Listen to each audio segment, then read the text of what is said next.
Hi, so today I'm joined with Kasra Dash, and the topic of conversation is about SEO for podcasts. So, obviously, Kasra, there's quite a lot of people now looking to get in the podcasting circuit, and they're all releasing a lot of audio for maybe information of what they've shared on videos or on blog posts previously. So, anyone who's got a podcast and they're looking to do search engine optimization and get higher rankings, what would you say to those people initially? So first of all, I think that it's a great way of attracting more people back to your brand or back to your website. I think it's definitely worthwhile investing into. It is a little bit time consuming because you might need to spend, I don't know, an hour every single episode talking about a subject. So I think that there is definitely a market for it, but it's very time consuming. Yeah, for sure. But with regards to doing SEO for podcasts, so people have gone out there. Me and you, obviously, now we've released a lot of videos over the last few years. With the amount of audio footage of what we have now, obviously, we're sharing it on certain places like Spotify, Amazon, Apple Podcasts. You can get the episodes on places like IMDb and stuff like that. But a lot of these people that are using these kind of syndication tools, so there's certain ones like Podbean, Buzzsprout, Transistor, and it kind of shares this audio throughout there. But the amount of people that are like not doing descriptions on what's being said, not even getting the transcript of what's being said and putting it in a text format, like how important is that? Like putting those semantic triples in the descriptions, it almost feels like it's the old ecom days where people are not doing product descriptions for each Yeah. episode. So, like, what would you be saying to those type of people that's coming through to you now? Because you're getting quite a lot of inquiries for people wanting to SEO their podcast. So, as an SEO consultant, what would you be saying to those type of people? So the first argument or debate point that I probably get most is obviously Google understands what's being said in the podcast because it can read lyrics. Now that is true. However, it's more expensive for Google to crawl your actual podcast and understand what's being said. So if there's any disambiguity, I always like to just get the transcript, maybe even run it through ChatGPT, for example, optimize it, and then upload it as an actual chapter on Buzzsprout or whichever podcast syndication tool that you're actually using. That's probably my first go-to step when it comes to doing SEO for podcasts.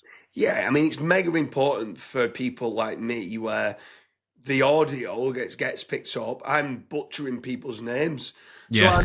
I'm saying someone's name, and in the transcripts, it's coming through with a spelling mistake. So it's not actually assigning it to the right entity.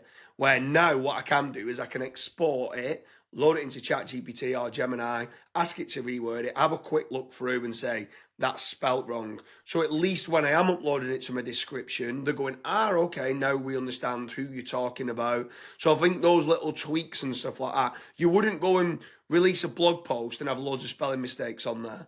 Yeah. So I feel like the need for that is very important. There's so many people are either not uploading the transcripts at all or they're uploading it and it's just full of spelling mistakes. And I'm like, just fixing those little things. It only takes 5 minutes to do. And I feel from an SEO standpoint, to get better rankings for your podcast, it's an absolute must. But then what about others with regards to like, a lot of others come through to you and they're saying, why is my podcast not indexing? Right. So what would you say to people like that? I've got a podcast, I want to SEO it, but my URLs are not indexing. So that could be down to the quality of what's being said as well. So again, like think of a podcast like Topical Authority of what you would do on an actual website. If you've got a 2 or 3 pages, you're probably gonna be struggling. If you've got 50, 60, or 100 pages, then again it might be down to the uniqueness of the actual descriptions. You might just be uploading the actual video files or the audio files, and again, Google might be struggling to actually index those. I would also recommend running it through like an indexing tool like Indexceptional, for example. And again, before you do that, you want to make certain that your actual descriptions are actually up to date. They're unique. You've actually ran them through like a ChatGPT or a Claude or a Gemini. There's no Yeah, spelling mistakes. Yeah, for sure. I think another big one as well is with regards to podcast SEO is getting your entity home right. So trying to have let's say we've got the Fat Rank podcast, trying to have a Fat Rank podcast entity home, which has all the episodes on there, all the hosts that are and like the cast or the people that's going to be on there. So James Dooley is being one of the people that's on there. Kasra Dash is being one of the people that's on there. If you're interviewing Jason Hennessy or Matt Diggity or whoever that it is that you're interviewing, making certain that they're added to the cast of people that's on there, and then making certain that within the same as schema, you're marking down all the places where it syndicates out to, you're marking those down on the entity home. I think that's very important as well as being a base of, this is our podcast, this is where we syndicate, and this is what we do. But what do you think about like amplifying it with regards to things like PBNs or guest posts or press releases? Would you be doing any off page for podcast SEO? Yeah, definitely. So that also goes hand in hand with like the indexing and stuff. So if you are again struggling when it comes to indexing, this could be another issue. So you might want to do like a press release where you can scream and shout saying, "Hey, we've just launched our brand new podcast. We've got these 10 guests lined up for the next 10 weeks." And stuff like that does really help when it comes to indexing, and it also helps when it comes to ranking the actual episodes as well. Yeah, for sure. I mean, I used to always be, let's amplify it everywhere and stuff like that. And a press release is a great way of doing it. But now I'm very, very stringent on our processes to make certain that even in our press releases or guest posts, that we're getting the semantic triples in there, that we're feeding the knowledge graph as much information about who we are and what we do. Jason Barnard calls it the infinite loop of self-corroboration. And I think trying to make certain you've got the entity home, which is a first-party source, but also getting it on those second and third-party sources. I mean, other people talking about the podcast is massive when it comes down to podcast SEO.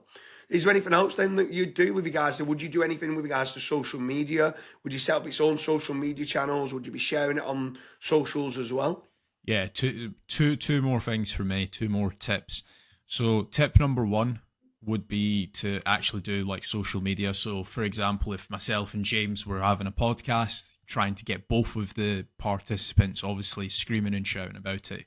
Because again, it's just more eyeballs, even if it's like one extra person, that's one extra person that might be listening to your podcast and then might get hooked, might end up actually having a snowball effect. The second tip, and this is going to be a little bit more difficult for some people, is having good guests on.